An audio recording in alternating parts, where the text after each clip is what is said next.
Close your eyes. Let the day fall away like leaves from a tree.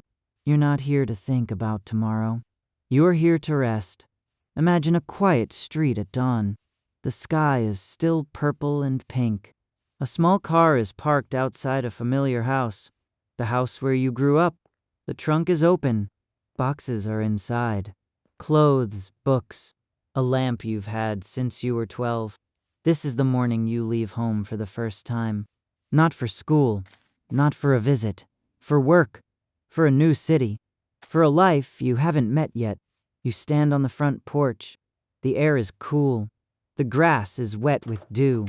Behind you, the front door is still open. You can hear your mom making coffee in the kitchen, the sound of a spoon against a mug. You take a breath, and you think, this is it. Tonight, we walk that road together, between the home you've always known and the first door you open alone.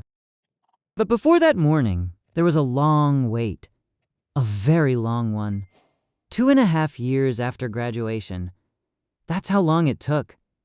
You had your degree in your hand, but you weren't sure it was the right one. You had sat in those lecture halls, taken those exams, written those papers, and still, something felt off. Like you had chosen a path that wasn't really yours. All your friends seemed ahead of you. They had jobs, they had apartments. Some of them were getting married, posting photos of engagements and weddings, smiling in suits and white dresses. You smiled back at their posts. But at night, alone in your childhood room, you wondered, what's wrong with me? You had no money, barely enough for gas and groceries. You checked your bank account and felt your stomach drop. You avoided going out because you couldn't afford it. You told people you were figuring things out, but the truth was, you felt stuck. And here's the part you didn't tell anyone. You didn't even research for this job. It wasn't some master plan. You didn't spend weeks preparing. One day, someone mentioned an opening. You applied almost out of habit. No expectations, no hope, really. Then they called, then they offered, and you said yes, not because you were sure, but because you had nothing to lose. The morning of the drive, the car is packed, the GPS is set. Your dad carries the last box. He doesn't say goodbye.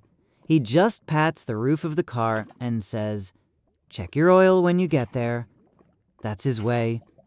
Your mom hugs you for a long time. Longer than usual. She smells like laundry detergent and coffee. You hold on. Then you get in the car. You start the engine. You look in the rearview mirror. They're standing on the porch, waving. You wave back, and you drive away. The first hour is strange. The radio plays songs you don't know. The highway stretches out like a gray ribbon. You pass gas stations and billboards and fields of corn. Everything looks the same. Everything feels different. You stop for gas, somewhere you've never been. The cashier doesn't know your name. The air smells different. Drier or more humid. You can't tell. You buy a bottle of water and get back in the car, and somewhere around the 3rd hour, it hits you. I'm really doing this. I'm really leaving. It's not sad. It's not happy. It's both. Like the first day of autumn when the air is crisp and summer is gone. For the first time in 2.5 years, you feel something other than stuck. You feel movement. You arrive at the new city in the late afternoon. The sun is golden. The buildings are taller than you remember from your interview. You find your apartment building, a brick building with a fire escape and a buzzer that doesn't work right. The landlord gives you a key. It's on a plain metal ring. No charm, no decorations, just a key. You open the door to your new home. It's empty. White walls, wood floors, a window that looks out at another building. It's smaller than you imagined. Quieter. The fridge hums. A siren passes somewhere in the distance. You put your suitcase in the corner. You sit on the floor, and for a moment, you feel completely alone. But then, you unpack. You hang your jacket on a hook. You put your books on a shelf you bought from a second-hand store. You make your bed with the sheets your mom gave you.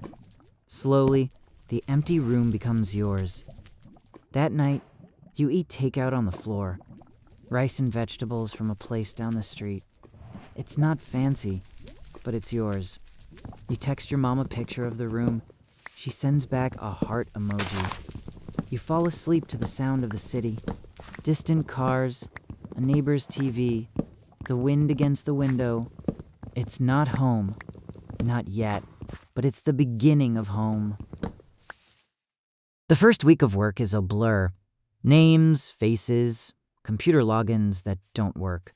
You smile a lot. You nod when you don't understand. You eat lunch alone at your desk because you don't know where the break room is. And in the back of your mind, the old doubts whisper, is this even the right path? Your friends are married. They have houses. They seem so happy. And you're here, eating a sad sandwich. Still not sure if your degree meant anything, but something is different now. You're not in your childhood bedroom anymore. You're here. You showed up. On the third day, someone invites you to coffee. Her name is Maria. She shows you where to find the good coffee machine, the one on the third floor that nobody knows about. She asks where you're from. You tell her. She says, the first month is the hardest. Then it gets better. You believe her. Not completely, but enough. Evenings are quiet. You walk around your new neighborhood. You find a grocery store, a park, a library. You learn which streets have good lighting and which ones feel safe after dark. You start to recognize faces. The old man who walks his dog at 7 p.m., the kid who skateboards too fast down the sidewalk. One night, you buy a small plant, a succulent. You name it after your childhood pet. It sits on your windowsill. It needs almost nothing to survive. You like that about it? You call your parents every Sunday. The calls are short at first. How's work? Fine. Are you eating? Yes, but slowly they get longer. You tell them about Maria, about the succulent, about the time you got lost looking for the post office. Your dad laughs. Your mom says, I'm proud of you. And for the first time in years, you believe her without a knot in your stomach. But not every night is easy. There are nights when the city feels too loud. Nights when you miss the sound of crickets and your mom's voice from the kitchen. Nights when you eat cereal for dinner and wonder if anyone would notice if you stopped answering your phone. You open Instagram.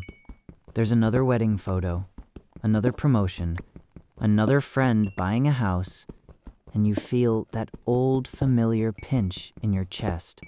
They're still ahead. You're still behind. But then you close the app. You put the phone down, and you look around your small apartment, at the succulent, at the second-hand shelf, at the bed with the sheets your mom gave you, and you realize something you couldn't see before. You're not behind.